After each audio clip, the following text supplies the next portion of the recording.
जय स्वामिनारायण। श्री स्वामिनारायण गुरुकुल संस्थान द्वारा आयोजित SGIS ऑनलाइन गुरुकुल में विद्यार्थी मित्रों आप सौનું हार्दिक स्वागत करूँ छूँ। टाक हिरेन MA BEd विषय गुजराती धोरण 12 काव्य 14 छेलू दर्शन।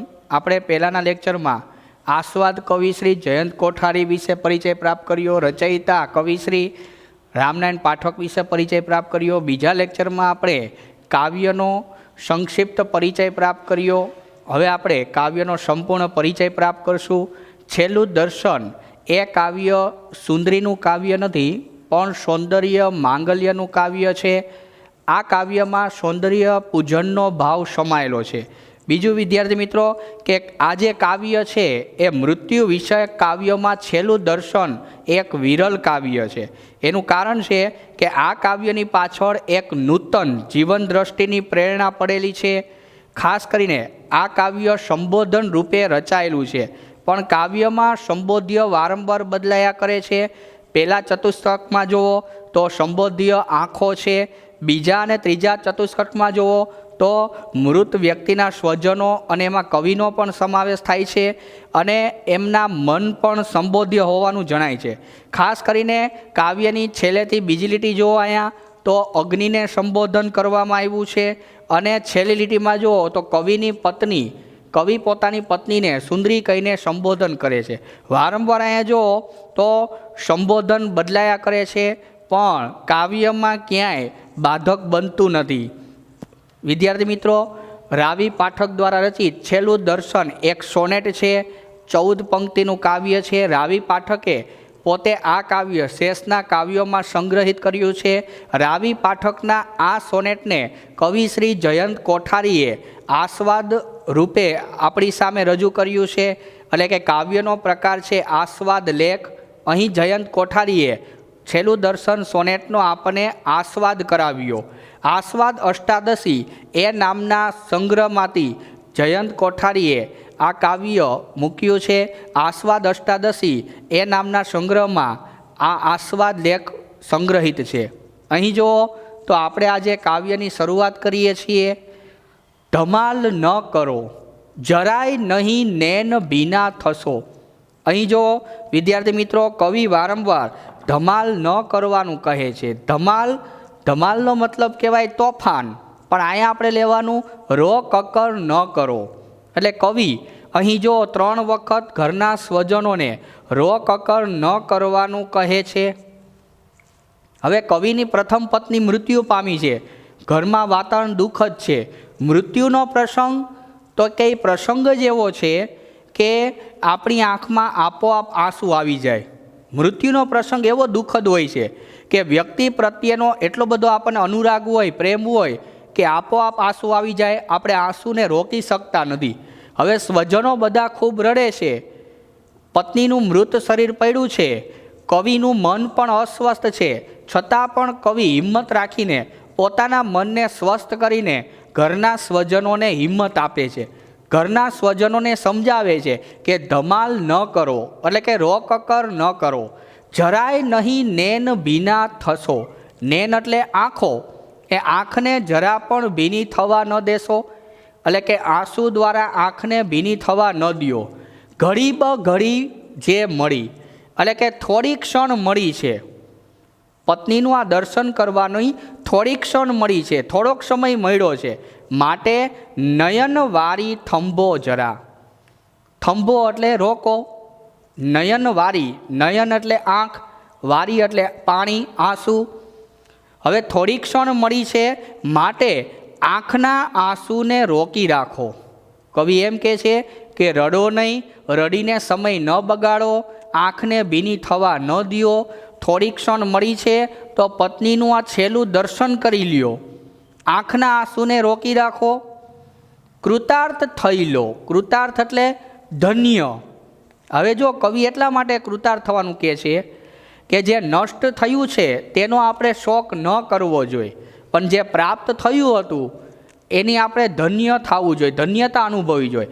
એટલે કે જે પત્ની મૃત્યુ પામી છે એની પાછળ શોક કરીને સમય ન બગાડાય, પણ જ્યારે પત્ની જીવતા હતા અને આપણી સાથે જેને સમય વિતાવ્યો એ સારા સમયને યાદ કરીને આપણે ધન્ય થવું જોઈએ। ફરી નહીં મળે જ આ સૌંદર્ય. સૌંદર્ય એટલે સુંદરતા. પત્નીનું આ સૌંદર્ય, પત્નીનું આ છેલ્લું દર્શન ફરી જોવા નહીં મળે. એટલે તમે પત્નીના સૌંદર્યને જોઈને તમે ધન્ય થઈ જાઓ. પત્નીનું આ સૌંદર્ય ફરી પાછું ક્યારેય જોવા નહીં મળે. એટલે તમે પત્નીનું આ સૌંદર્ય જોઈને ધન્ય થઈ જાઓ, કૃતાર્થ થઈ જાઓ. આખું જગત પત્નીના જે સૌંદર્યથી હંમેશા પ્રસન્ન થતું હતું. હસનતું એટલે તો કે પ્રસન્ન થવું, ખુશ થવું. એટલે કે પત્ની પોતાના સ્વભાવથી, પોતાના વર્તનથી આખા પરિવારને, સમાજને, સગા વાલાને જે ખુશ રાખતી હતી, એ પત્નીનું જે સુંદર છે સ્વભાવ, સૌંદર્ય, એ મંગલકારી છે. જો કવિનો કહેવાનો મતલબ કે આખું જગત પત્નીના સૌંદર્યથી હંમેશા ખુશ થતું હતું, પ્રસન્ન થતું હતું. એ પત્નીનું સૌંદર્ય મંગલકારી છે, કૃતાર્થતા પ્રેરનારું છે. એટલે કે પત્નીનો સ્વભાવ, એનું સૌંદર્ય હંમેશા પરિવારને ખુશ રાખતું હતું. તો એ સૌંદર્ય છે એ મંગલકારી છે. ધમાલ ન કરો, એટલે કે રોકકર ન કરો. બધી માંગલ્યની સમૃદ્ધિ, એટલે કે જેટલી માંગલ્યકારી, મંગળકારી સામગ્રી છે એ ધરો, એટલે કે એને અર્પણ કરો. એટલે કે પત્નીનું જે આ શરીર છે, પત્નીનું જે આ મૃત શરીર છે, એની આજુબાજુમાં માંગલ્યકારી સામગ્રી ધરો, એને અર્પણ કરો. જેથી કરીને પત્નીનો જે આ પ્રસંગ છે એ મંગલમય બની જાય. હવે જો આજે વસ્તુ છે અગરબત્તી, ચંદન, ગુલાલ, કંકુ, દીપ, ફૂલ, શ્રીફળ, આ બધી વસ્તુનો ઉપયોગ તો કે સારા પ્રસંગમાં કરવામાં આવે, મંગલકારી પ્રસંગમાં કરવામાં આવે. જ્યારે કવિ અહીંયા મૃત્યુના પ્રસંગમાં પણ આ મંગલકારી વસ્તુ રાખીને પ્રસંગને ભવ્ય બનાવવા માગે છે. એટલે કવિ એમ કહે છે કે માંગલ્યકારી જે કાંઈ સામગ્રી છે એને અર્પણ કરો. ધરો અગરુ, દીપ, ચંદન, ગુલાલ, કંકુમ, કુસુમ, શ્રીફલો. એટલે કે પત્નીના શરીરની આસપાસ અગરબત્તી, દીપ એટલે દીવો, ચંદન, ગુલાલ, કંકુ, કુસુમ એટલે ફૂલ અને શ્રીફળ એને અર્પણ કરો, એની આજુબાજુમાં મૂકો. ન ફરી જીવને, એટલે કે ફરી જીવનમાં આ થવો, એટલે કે આ પ્રસંગ થવો. સુયોગ, સુયોગનો અર્થ કહેવાય સારો અવસર અથવા સારો સમય. અણમૂલ એટલે કે અમૂલ્ય. સુહાગી એટલે કે સૌભાગ્યશાળી. માંગલ્યનો એટલે કે મંગલકારી. હવે જો કવિ શું કહેવા માગે છે તો કે અમૂલ્ય, સુંદર, સૌભાગ્ય, માંગલ્યનો, અમૂલ્ય, સુંદર, સૌભાગ્યશાળી માંગલ્યનો આવો સુયોગ. એટલે કે આ જે પ્રસંગ છે એ અમૂલ્ય છે, સુંદર છે, સૌભાગ્યશાળી છે, માંગલ્ય છે. આવો જે સુંદર યોગ છે, આવો સારો સમય છે એ જીવનમાં ફરી નહીં આવે. એટલે કે પત્નીનું આ છેલ્લું દર્શન કરી લ્યો, ફરી પાછું આ સૌંદર્ય જોવા નહીં મળે. આ અમૂલ્ય છે, સુંદર છે, માંગલ્યકારી છે. આ પ્રસંગ ફરી પાછો જોવા નહીં મળે. કારણ કે પત્નીને જ્યારે અંતિમ સંસ્કાર માટે લઈ જવામાં આવશે, ફરી પાછી પત્ની આ જોવા નહીં મળે, પત્નીનું આ સૌંદર્ય જોવા નહીં મળે. એટલે રડીને તમે સમય ન બગાડો, ધમાલ ન કરો. કવિ ફરી પાછા સ્વજનોને કહે છે રોકકળ ન કરો. સ્મરણ કાજ, કાજ એટલે માટે, સ્મરણ માટે ચિહ્નો કશું ન લો. એટલે કે તમે પત્નીની યાદી માટે એના શરીર ઉપર જે શણગાર છે, એના શરીર ઉપર જે સૌભાગ્યના ચિહ્નો છે, દાખલા તરીકે કંકણ હોય અથવા બુટી હોય, વીંટી હોય, એવા જે ચિહ્નો છે ને શણગાર કહેવાય, સૌભાગ્ય ચિહ્નો કહેવાય. હવે જો કવિ એમ કહે છે પોતાના સ્વજનોને કે પત્નીના શરીર પરથી, એના દેહ પરથી યાદી માટે એક પણ ચિહ્ન લેતા નહીં. એટલે કે એક પણ વસ્તુ એના શરીરમાંથી લેતા નહીં. શું કામે? તો કે જે સૌંદર્ય અંત સુધી વિકસતું રહ્યું એ ભલે અખંડ રહ્યું. એટલે કવિ એમ કહે છે કે પત્ની જ્યારથી આ ઘરે આવી ત્યારથી એનું સૌંદર્ય જે અખંડ હતું, આ બધા શણગારને લીધે એનું સૌંદર્ય ખીલતું હતું, એ સૌંદર્ય અંત સુધી ભલે રહ્યું. હવે જો તમે એમાંથી એકાદું સ્મરણ માટે, યાદી માટે એકાદું ચિહ્ન લઈ લેશો તો આ જે સૌંદર્ય છે પત્નીનું એ ખંડિત થઈ જશે. એટલે પત્નીનું સૌંદર્ય ખંડિત નથી કરવું. એટલા માટે તમે કંઈ સ્મરણ ચિહ્નો લેતા નહીં. જે અંત સુધી સૌંદર્ય જળવાયું એ જ સૌંદર્ય ભલે છેલ્લે સુધી રહે. પત્ની જ્યારથી આવી ત્યારથી માંડીને અત્યાર સુધી જ્યાં સુધી હયાત હતા ત્યારથી અત્યાર સુધી જે સૌંદર્યમાં હતા એ સૌંદર્ય ભલે અખંડ રહ્યું, એને ખંડિત નથી કરવું.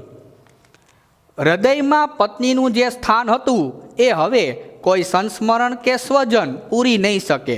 હજો કવિ એમ કહે છે, કવિના હૃદયમાં પત્નીનું સ્થાન છે એ સૌથી વિશેષ હતું. હવે કવિના હૃદયમાં તો કે પત્નીનું સ્થાન હવે કોઈ લઈ શકશે નહીં. ન કોઈ સંસ્મરણ એટલે કે ન કોઈ સારી યાદો કે ન સ્વજનો એટલે કે કોઈ પણ સ્વજન એટલે કે ઘરનું સભ્ય અથવા કોઈ સારી યાદો હવે પત્નીનું સ્થાન હૃદયમાં લઈ શકશે નહીં. એટલે કે કવિના હૃદયમાં પત્નીનું સ્થાન એમનેમ છે, હવેનું સ્થાન કોઈ જગ્યા પૂરી નહીં શકે. હે અગ્નિ, જો કવિ છેલ્લી લીટીમાં અગ્નિને સંબોધીને કહે છે, હે અગ્નિ મળ્યા તું જ સમીપે. સમીપે એટલે પાસે. હે અગ્નિ, તારી સાક્ષીએ અમે બંને મળ્યા હતા, એટલે કે તારી સાક્ષી અમારા લગ્ન થયા હતા, પતિ પત્નીનું મિલન થયું હતું. આજે તારી પાસે જ અમે જુદા થઈએ છીએ. એટલે જો લગ્નમાં પણ અગ્નિ હોય છે, અગ્નિના ફેરા ફરીને પતિ પત્ની બંધનમાં બંધાય છે, પતિ પત્નીનું મિલન થાય છે. એ જ જ્યારે પતિ પત્નીમાંથી કોઈ એકનું મૃત્યુ થાય ત્યારે સ્મશાને લઈ જવામાં આવે ત્યારે અંતિમ ક્રિયામાં પણ અગ્નિ હોય છે. એટલે કે મિલનમાં પણ અગ્નિ હોય છે અને જુદાઈમાં પણ અગ્નિ હોય છે. એટલે કવિ એમ કહે છે, હે અગ્નિ, તારી સાક્ષીએ અમારું મિલન થયું હતું, આજે તારી સાક્ષીએ જ અમે જુદા થઈએ છીએ. હે સુંદરી, શું આ અધિક ભવ્ય મંગલ અવસર નથી? હવે જો કવિ મનમાં ને મનમાં પોતાની પત્નીને ઉદ્દેશીને કહે છે, હે સુંદરી, શું આમાં કાંઈ ખામી છે? શું આ પ્રસંગ જે બનાવ્યો એ અધિક મંગલ અવસર નથી? એટલે કે સૌથી ભવ્ય નથી? કવિનો કહેવાનો મતલબ પત્નીને ઉદ્દેશીને એવો છે કે શું આમાં કાંઈ ખામી નથી ને? શું આમાં કાંઈ ભૂલ નથી ને? ક્ષતિ નથી ને? કારણ કે કવિ પત્નીને ભવ્ય રીતે વિદાય આપવા માગે છે. કવિ રડીને અથવા દુઃખી થઈને પત્નીને વિદાય આપવા નથી માગતા. જે પત્નીએ અત્યાર સુધી સંસાર નિભાવ્યો, જે પત્નીએ અત્યાર લગીને ઘરને સારી રીતે ચલાવ્યું, તો એ પત્નીને કવિ રડીને વિદાય આપવા માગતા હતી. કવિ ભવ્ય રીતે, મંગલમય રીતે પત્નીને ધામધૂમથી વિદાય આપવા માગે છે. એટલે કવિ પોતાના સ્વજનોને કહે છે કે રડો નહીં, રડીને તમે સમય ન બગાડો. વિદ્યાર્થી મિત્રો, અહીં પ્રશ્ન પૂછાય કે કવિએ આ કાવ્ય કોને સંબોધીને રચ્યું છે? તો યાદ રાખજો, પ્રથમ પત્નીને સંબોધીને રચ્યું. કવિએ શા કારણે કવિ અસ્વસ્થ થયેલા છે? તો કે પ્રથમ પત્નીના મૃત્યુના પ્રસંગને લીધે કવિ અસ્વસ્થ થયેલા છે.